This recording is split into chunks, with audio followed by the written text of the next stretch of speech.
Stanford sexual assault, Chanel Miller reveals her identity. This is the photo of Chanel Miller. She reveals her identity for the first time. She stands in front of her own artwork. Brock Turner's case garnered notoriety in 2016 when Ms. Miller's statement went viral. Written as Emily Doe, her victim impact statement, in the sexual assault trial of then Stanford University student Brock Turner, went viral. She has now revealed her identity as 27-year-old Chanel Miller, a writer and artist from California, as she prepares to have her memoir published. News from BBC. All photos may not represent the story. Watch to become bilingual, as this video is especially made for English learners.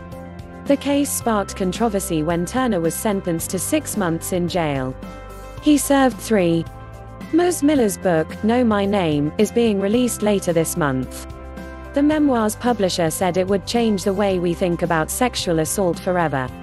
You don't know me, but you've been inside me. Ms. Miller, a literature graduate, was known by the pseudonym Emily Doe during the trial of Turner, a former star swimmer from Ohio, in San Jose, California, for the 2015 assault.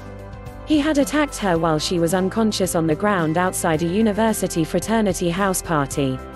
2 Swedish students, cycling past, challenged Turner when they realized Ms. Miller, who was found partly dressed near a dumpster, was not moving. In 2016, a jury would find Turner, then 20, guilty of 3 charges: sexually assaulting an intoxicated victim, sexually assaulting an unconscious victim, and attempting to rape her. He was sentenced to 6 months and 3 years probation.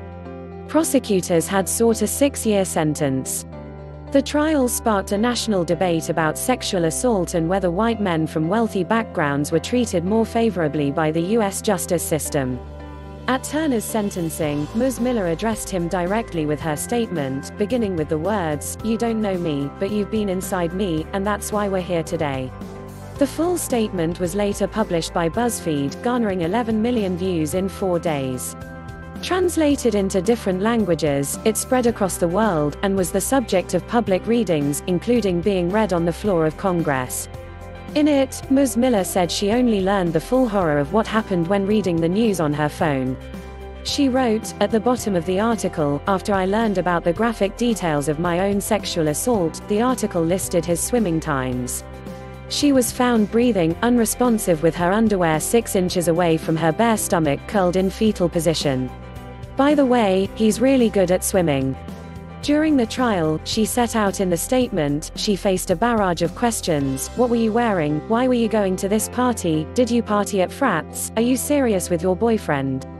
She would later receive letters from women from across the world, saying she had given them courage to reveal their own stories of sexual assault for the first time. While writing Know My Name, published on the 24th of September by Viking, she found out further details of her own case, through court documents and witness statements she had not had access to during the trial.